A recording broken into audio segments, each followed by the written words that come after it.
Hello and good evening. Alright, you've all seen this bike with me up on it, which is that you've seen the inside of the dashboard and you've seen a couple of photos and videos. Today I'm going to do sort of an in-depth walk around.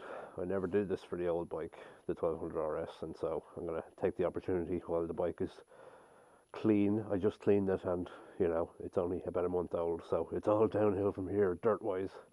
So I've had this bike 4 to 6 weeks, something like that.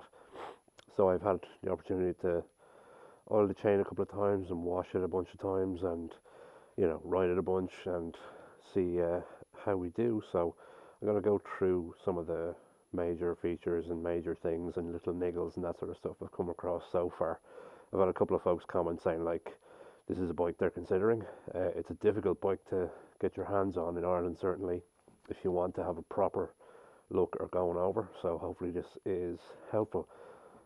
I'm going to do a separate video on the dashboard and the features and functionality and stuff like that, because that'll mean taking the bike out. So I'm just going to do the bike as it sits there for the moment. Right, so first things first, since I just cleaned it, I will give you my impressions of what it's like as a bike to clean.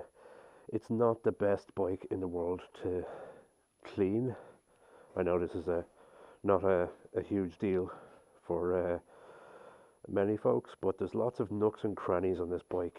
If you look in there, like I can't get my hand in there, and there's lots of little bits and parts and bobs, and the spring, the shock has gotten some sort of tar spots on it already, and they're kind of hard to get to. So I tend to go at the bike with Vulcanite wipes, and they do a decent job, assuming you can get to the parts that you want to get to.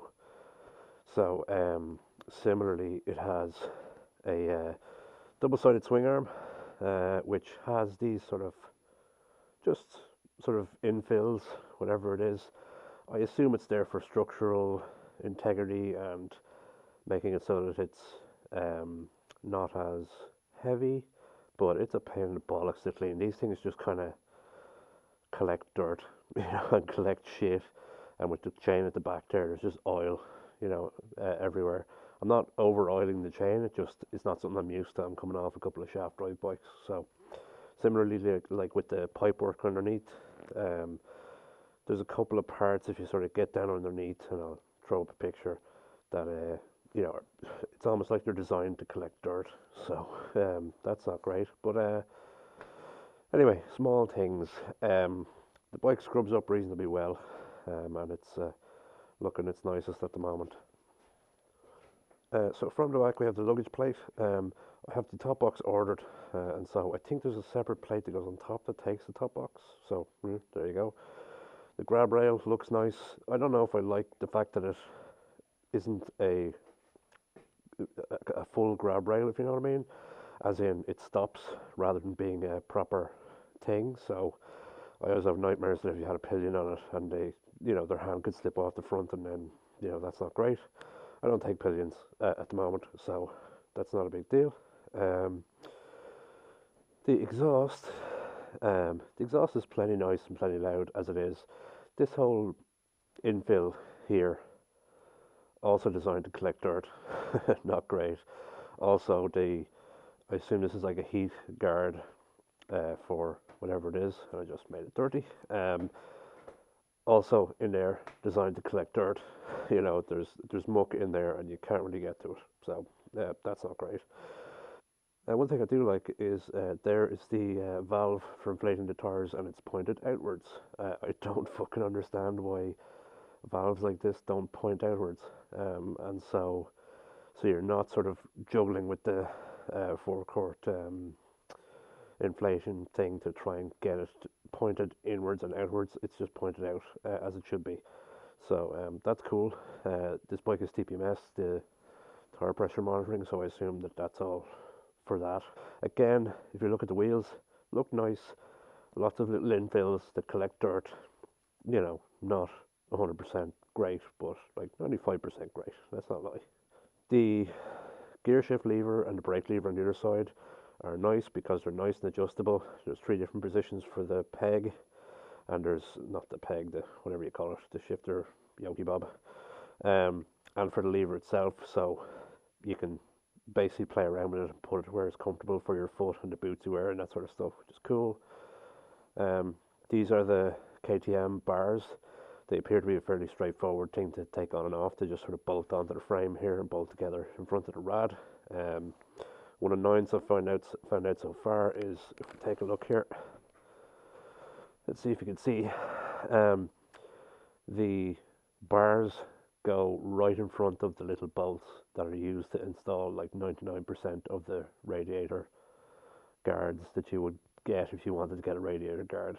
So it's either going to prevent or make really annoying the installation of a radiator guard if you have the OEM bars on. So that's not great. The side stand does not go far enough forward for my liking. I've had a couple of instances where, it goes a little far forward, but if you're on any sort of a slope going forward, I know you should park up a slope rather than down a slope, but I've even been on like tiny little slopes where I've been like, that's a bit ropey, better put it on the centre stand. Centre stand is grand, it's big, it's extensive, it's wide. I had a bike lifter that I had, and it doesn't work with this because the centre stand is too wide. So it's wider than the GS, wider than the RS. Uh, you know, Probably for some good reason. I assume somebody designed it. So, but I've had to get a new bike lifter. So big wide centre stand. Not complaining. It's all good. Keeps the bike up. And so, let me show you the bits.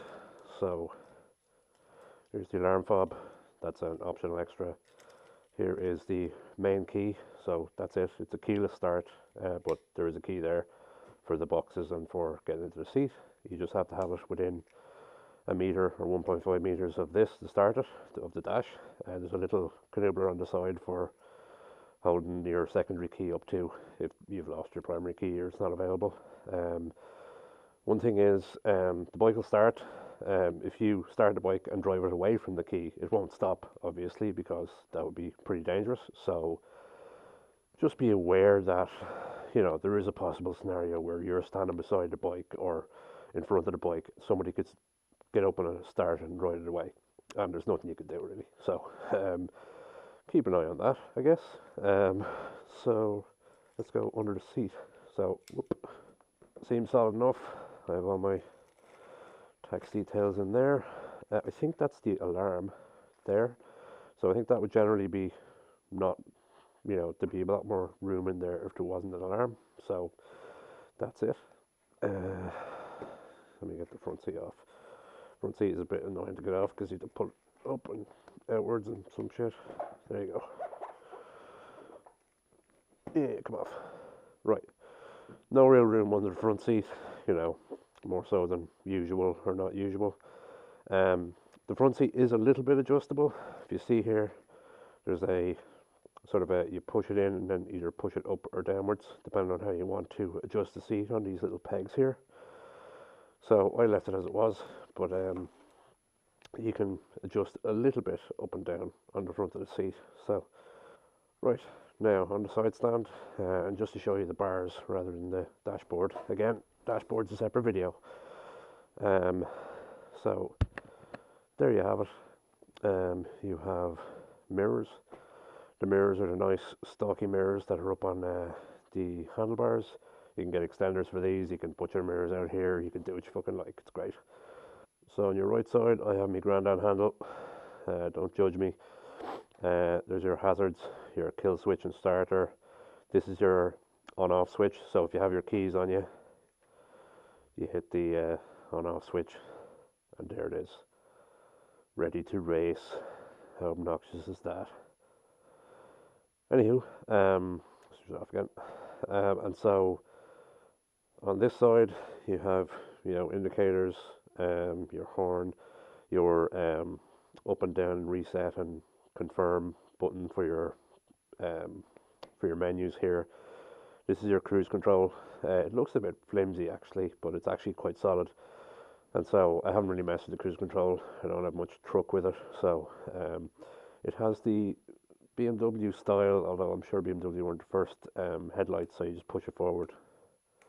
So there's no switch up here like older style bikes. It's like full beams on and then flasher. So that's cool. Um, the steering lock is literally, if you have it turned off, you can just lock the steering, hold this down,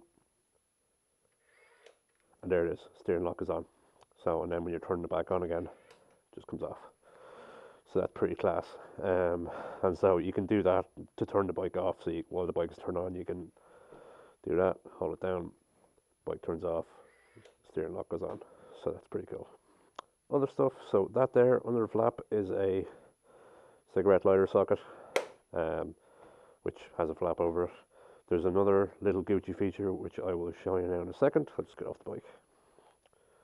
Oh yeah, the windshield is quite decent. It's a manual um, thing. It is quite stiff.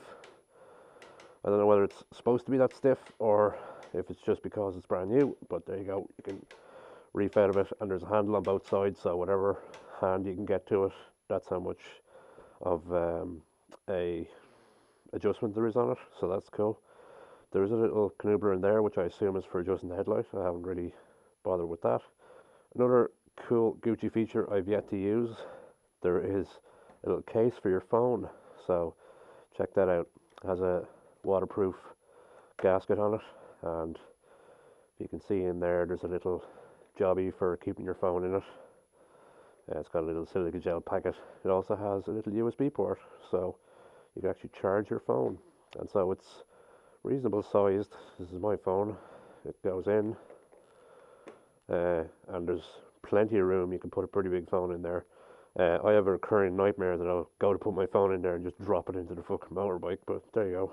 And you can stick your phone in and leave it on the charge off the bike's battery while you're riding, which is pretty nice if you don't want to be taking a load of shit with your gear, or you don't have a waterproof pocket in your leathers.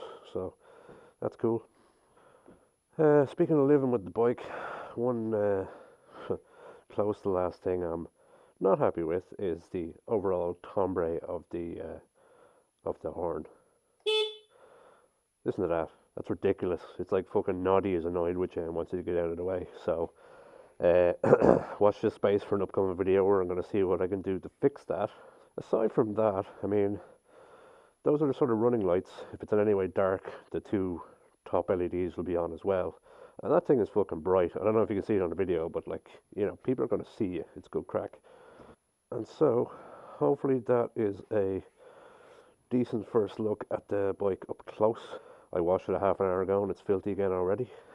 So, um, let me know if you think I've missed something, or there's something else you kind of want to see about the bike, because it's not a rare bike. It's a rare bike in Ireland. I haven't seen a lot of them, but I think it's a very nice machine. I know it seems like I've been giving out about a lot of things, but again, that's how I operate. I like riding this bike makes up for any shortcomings that you might have about, like, washing it or that sort of stuff. You don't buy a bike to wash it. So up front and up close look. I'm going to do another video on the dashboard and some of the features and all that sort of stuff. But for the moment, enjoy. Happy New Year. Have a good one.